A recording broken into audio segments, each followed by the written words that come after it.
Hi everyone, it's Ashfa and welcome to my channel. Today I will be doing a little book review about one of my top 3 favorite book series. And just to give you some kind of scale, I would like to start with telling you guys that I have kept this book list about the books that I've read since 2010, and there's almost 400 books on this list. And this one goes to the top 3 on this list. And that series is Sally Green's Bad Trilogy. Half Bad came out in 2014 and continued with Half Wild in 2015, and it finished with Half Lost in 2016. I myself have read this trilogy about 4 years ago in 2018, so I had to scroll through the books to refresh my memory for this review.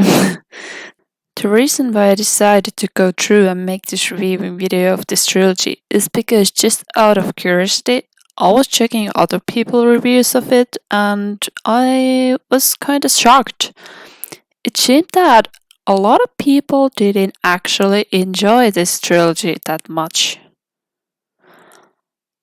They kept saying that the story was confusing and the book was overhyped and it didn't meet their expectations and that they weren't very impressed by it. Most of them still do recommend it to be read, I have to give them that. But reading and watching those reviews made me feel like they had missed the very point of what makes this trilogy so brilliant, so unique. I do have to say, though, that I didn't have any expectations of this book when I first found it, since I had never even heard of it. So I can't really argue with that the book didn't meet someone's expectations if they had read it too hype. But I will try to explain why exactly I value this series so much and why it still remains as one of my all-time favorites after all these years. But before we go any further, I would like to give a spoiler warning right here, because this review is basically made for those who have already read this trilogy, and in case you haven't read it and don't want any spoilers, then this video is not for you, because I will be spoiling the whole plot. So go and read it and then come back to watch this video. Thank you. So let's jump right into the spoiler board and have a nice recap of the story in case someone has forgot what exactly happened in the books, or in case there is still someone watching who hasn't read the series and does not give a damn about spoilers. You have been warned, so let's begin. The story takes place in modern-day England, where witches live alongside humans. There are white witches who are good and black witches who are evil, and Nathan, who is both, called Half-God. Nathan's father, Marcus, is the world's most powerful and cruelest black witch, and his mother is dead. She was a white witch. Nathan's every move is monitored by the Council of White Witches ever since he was little. 2 years ago, from when the story begins, he was trapped in a cage where Cecilia tortured him, and now, at 16 years old, Nathan must escape before his 70th birthday, at which point he will receive 3 gifts from his father and come into his own as a witch, or else he will die. Nathan is also in love with Annalise, a young white witch who he spent time before he was captured in the cage. Nathan manages to escape to find Mercury, a black witch who can perform Nathan's giving ceremony instead of his father, who cannot be found. He ends up in Geneva and meets Gabriel, who is a powerful black witch that ends up falling in love with Nathan pretty fast, but Nathan only thinks about Annalise. Gabriel brings Nathan to Mercury, who wants the firstborn in return of performing the giving ceremony. Nathan has no choice after Merlin casts a spell on Annalise, who came to look for Nathan. Nathan manages to get the firstborn successfully, but gets injured and loses both Gabriel and firstborn. As he is turning 17, just in a few moments, he meets his father, who performs the giving ceremony and gives 3 gifts to Nathan. Then he turns into 17 and is now his own as a witch. Nathan returns to Mercury and begs her to awake Annalise, but she refuses to do so unless Nathan brings her Marcus's head or heart. Nathan refuses to kill his father and runs away to find Gabriel. At the beginning of the second book, Nathan is currently in Switzerland trying to figure out what is his gift that he has got after he became adult witch. He has been unsuccessful searching for the Fairborn and Gabriel. Nathan then meets Nesbit, who is Van's assistant and also found the Fairborn.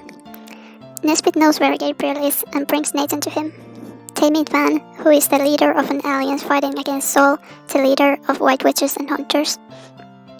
Van helps Nathan to control his gift that turns him into his other self, a beast. Van also helps Gabriel to get his powers back. Van agrees to help Nathan find Mercury on hope he gets Nathan to join the alliance. After seeking for a while, they manage to find Mercury and they see him their way in. Mercury kisses Annalise, giving her a seed of life after Nathan promises to find a way to kill his father. Their plan to sneak everyone else in fails and Mercury tries to kill Gabriel and the others. Then Nathan turns himself into a beast and kills Mercury.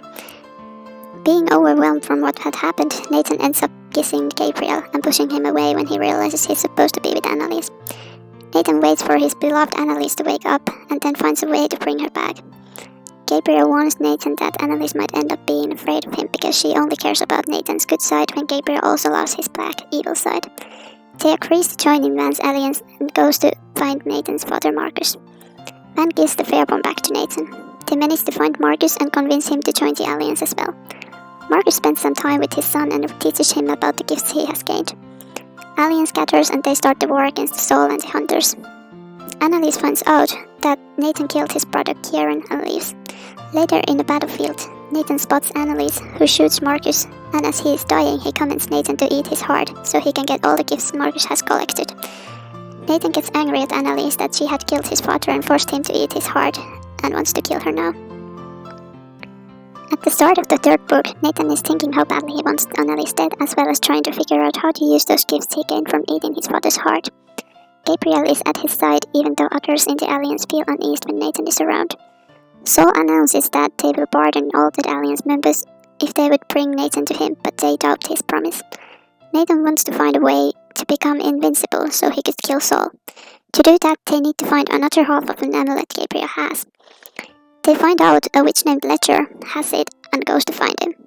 On their way there, Nathan and Gabriel develops their relationship. They manage to find Ledger and get the other half of the amulet. They create an amulet using Nathan's finger to make him invincible. After a few days, they return to the alliance and create a plan to get into the tower where they can find Saul.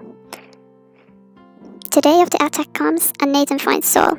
Saul tries to use his gift to Nathan and turn him against the alliance.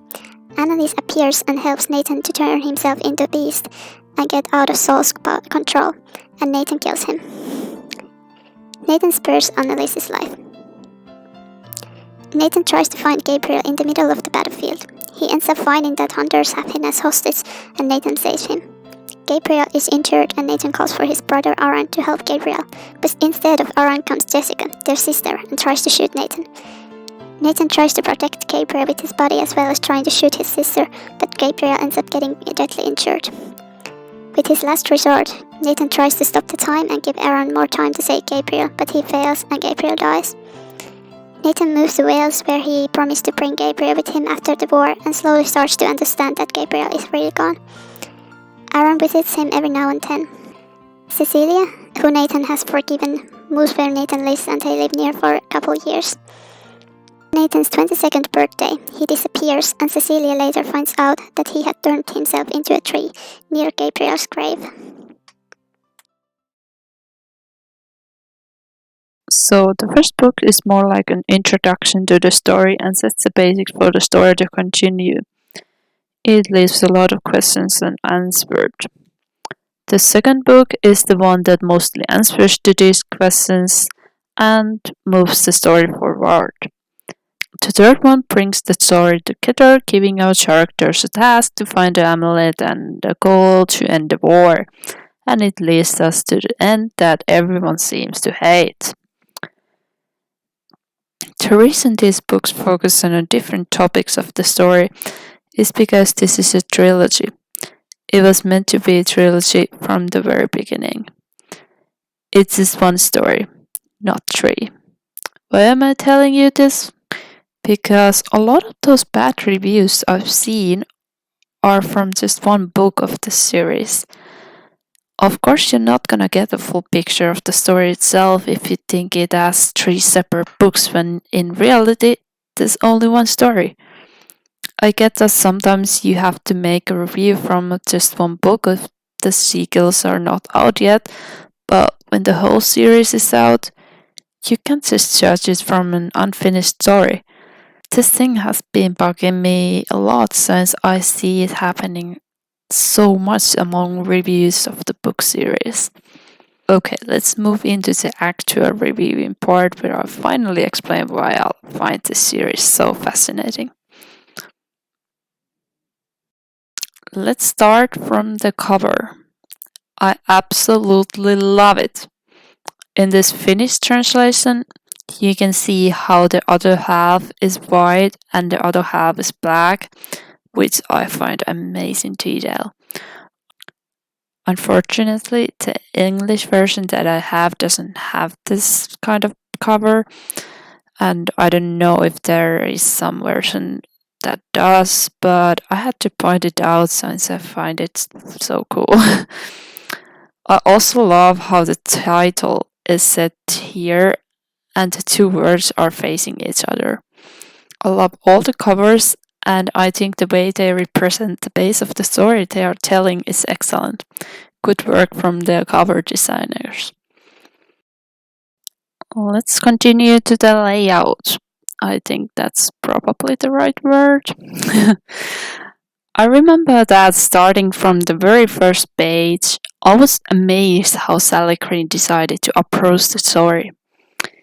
She's making us to take Nathan's place in the cage. She's addressing us, not just telling the story from someone's perspective like usually stories does. She's writing like, then you wake up and remember where you are, and you've got a plan. It's addressing directly to the reader, and it feels like we are in the gates. We are Nathan. We get to see first-handedly what are Nathan's thoughts as he speaks to himself about the trick, trying to forget that he's in the gates, and then the sentences get mixed up with each other as he counts. It's just so brilliant. There are short sentences addressing the reader directly, short chapters, no capitals in the chapter headlines. You can feel the tense and the fast pace from these short lines. From the very first page, it sets up the mood of Nathan's state of mind. He's trapped, trying to hold on to those few reasonable dots he has left and plans on escape, trying to survive from day to another.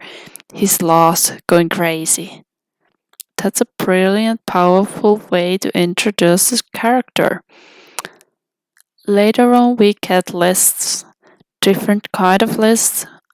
Another way of Nathan trying to have at least something to hold on while he's being captured.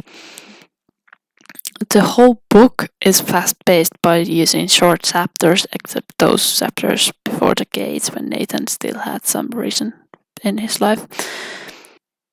It adds so much more to the story just by using a little bit different length chapters, and it captures the reader so they cannot put the book down. And the beginning of the second book, I just absolutely love it. No capitals, irrational placing of the sentences, noise cutting Nathan's thoughts, how all his thoughts follows each other like he just realizes the things. You don't really realize what's going on in this scene at first. The chapter lets the reader to follow the event as it happens, like in real time. Later on, we read about the noise. It starts small, almost background kind of noise, and we get to see it getting louder and louder until it finally fills up everything. All that felt so wrong at first. And I was telling my sister how I was against the whole idea, like, no, you can't do this. It's so wrong and irrational, and it's not allowed. And later on, it hit me. Of course, it's allowed. It's bold, it's brilliant, it's unique. Why should you write a book by norms? No one says that the typical way is the only way to write a book, right? Think about that noise scene for a second. It has so much impact on the reader because you can visually see how the tension builds up as the letters get bigger and bigger and finally fills up the page. It feels powerful. Now, think how that scene would have felt if the letters were all the same size and Green would have simply told that. First, I hear a small noise. It's getting louder. It's already so loud that it fills my head and I cannot escape it. Does it feel as powerful? Does it make the same impact? This way of using visuals to boost your writing is amazing. I don't know if other authors use it at this level, but this series was the first for me, and I absolutely fell in love with Sally Green's way of writing, coming out of the box and just writing exactly as she wants, breaking the typical way of placing your text on the page. In the third book, she only uses visual effects when Nathan turns into his other self, not capital letters. It's almost sad that she haven't added those methods into her later works. But in Have Lost, I can forgive that since Nathan has Gabriel by his side from the beginning. He's not alone, he's not lost anymore. But that radical, non-typical way of using visual effects in your text, I just find it brilliant and I ended up missing it. It's brilliant, brilliant, brilliant. I think that pretty much everyone can agree that Nathan is not that likable character or that he is not easy to relate to. He is this mistreated kid whose state of mind is a mess and he doesn't really know what is good and what is bad. But the way Sally Green describes his feelings and thoughts really lets us to dive into his mind. It's amazing how deeply we can connect with this character. I believe many can't see themselves in. Usually, we think that a good main character is the one that is easy to relate to, but Nathan is not like that. It takes a lot of talent to let us empathize with him, to feel as he feels. Green describes a lot of what Nathan thinks and feels about things, and that lets us see him. And his mood change and character development happens naturally. It doesn't feel forced at all. And that's talent. To keep your reader hooked on every moment, letting them feel along with the main character, connect with them, instead than just following their life from apart. It just blows up my mind every time I think how well Crane has brought this unlikable character alive and for just to empathize with. And even though Nathan sometimes leans more to his black evil side, Crane always remembers to show us the good white side too. He's constantly balancing between those two sides of him, and it shows in the books. You can feel the struggle he has. It's amazing how this theme is shown so well through those three books, and that Nathan can never separate those two sides of him. He's both white and black. Killing your character is hard. Really hard. No, actually, it's easy to just kill your character. Just nothing hard with that. Just write, oh, he died. But making it good, making that matter, that is the hard part. I've read a lot of books that killed their characters, but how many of those actually left anything in me? How many of those were memorable? How many of those you still remember after years? I can say that honestly, there isn't many that I can even remember clearly.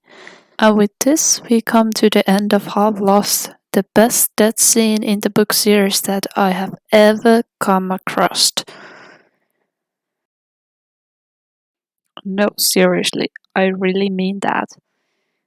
From one review, I found out that a lot of people don't like this series because of the sad ending, and that Nathan and Gabriel would have deserved a happy one instead that Gabriel died in the end. I mean, what the heck? Why do you think that? I mean, yes, when I read Half Lost, I cried like a baby for like 2 weeks every time I remembered that ending. I was so angry that Gabriel had to die. Yes, I thought the same thing, that it would have been better if he had survived. But no, it's a common sense that all stories doesn't have a happy ending.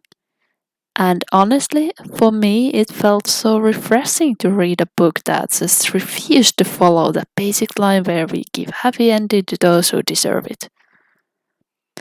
No, it doesn't go like that in real life either, so why should it in books? The very reason why I love this trilogy so much lies in its ending. It's just brilliant. I think that if Nathan would have been able to save Gabriel by stopping time, which was a gift that he didn't fully control yet, and which to use he had to be absolutely calm, it would have somehow ruined the emotion this scene has now. By giving a happy ending to Nathan and Gabriel, Sally Green would have took us away something. The end wouldn't have felt that powerful. It wouldn't have left you crying for weeks every time you remember it. Nathan is a human, well, a witch. A person he loves is dying on his hands. A person he has finally accepted and who accepted him as whole. The only way he could possibly save him is by mastering the gift he still cannot fully control. He's panicking. Of course, he's not able to remain calm enough to use a gift he doesn't fully control. He manages to stop the time, but also stops the one person who could have helped Gabriel, and then realizes that there's nothing he can do anymore. Nathan uses all that stop time he has left by saying Gabriel he loves him, he needs him, kisses him, and realizes the time's running out and kisses him again. Then all he can do is to watch as the last glint in Gabriel's eyes fades away and disappears as they look at each other in the eyes one last time. I just love it. It's honest. You don't just magically master an ability you haven't mastered before in such tragic situation, especially when using that ability means you need to stay calm. It makes the scene feel so much more powerful. I mean, Nathan literally has the tool which by using it could save Gabriel, but he can't because he cannot control that tool completely. Nathan himself is invincible, and Gabriel, whom he's trying to cover and protect, gets killed, and Nathan cannot save him. It's devastating. This actually rather short scene creates a huge emotion. It has a huge impact on its reader, and that's because it feels real. Nathan's fear, his urgency, anguish, need, it feels real. And that, my friend, is so hard to accomplish when you're writing a book, when you're writing a death scene. And in the next chapter, we get a glimpse to see what their life together would have been. Nathan can't accept that Gabriel is gone, and when he finally does get to understand that, it's years later, and he decides to turn himself into a tree. Just amazing. Even though I was so angry for so long because I felt injustice that we didn't get to see the happy ending, in the end, I found myself even more satisfied with this ending, as I realized how genius it is and I learned to appreciate it. Without that ending, I think I would have still loved the series, but it might not have still remained in one of my top 3 absolute favorites.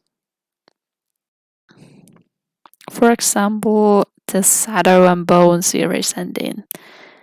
And skip to the time on the screen now if you don't want the spoiler. So, in The Rune and Rising, we get one of the main characters, Mal, sacrificing himself for the sake of Alina and beating Darkling for good. Alina being the one stabbing him in the heart. All of those horrible feelings she was feeling by that moment, you could feel them too. A true sacrifice where you have to kill the person you love for the sake of others. I was already loving the ending since it made me feel all that. I was already praising the author in my mind for daring to do such a choice not to give a happy ending for a couple that had just finally, after years, accepted each other and fallen in love. It felt same as when I was reading the ending of Half Lost, the injustice that book left in me, and then the author ruins the moment. Alina manages to bring Mal back alive and they live happily ever after. Why? Just why? All those feelings I was feeling just vanished, they meant nothing. Why to even kill him in the first place if he's just gonna come back alive? I was honestly disappointed that the author just had to give his main characters a happy ending. I mean, if someone dies, then let them be dead. Unless it's a very important part of your story that they come back alive, but in this case, I didn't feel like it was. This is a problem of mine that I hate seeing in books that to need the resurrection of your characters and stuff like that. And maybe it's a discussion of another time. But the ending would have been so much better and it would have made Mal's sacrifice more meaningful if he just stayed dead.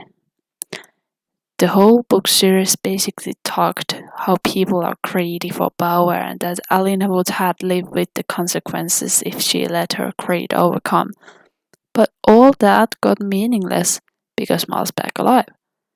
If the story would have just ended there right then when Mal died, I would be happy. But no, it just had to ruin the perfect ending. Okay, let's move on. I do have to bring up the issue that is mostly troubling me with this series, and that also lies in the ending. Well, not in the ending precisely, but at the palm reading. The only thing bothering me with this ending, which otherwise would have been absolutely perfect, is the fact that Nathan and Gabriel got to meet Ledger for the amulet just in halfway of the third book. Then he reads Nathan's palm and tells him that he has a long lifeline, curiously long, and that his future is ultimately peaceful.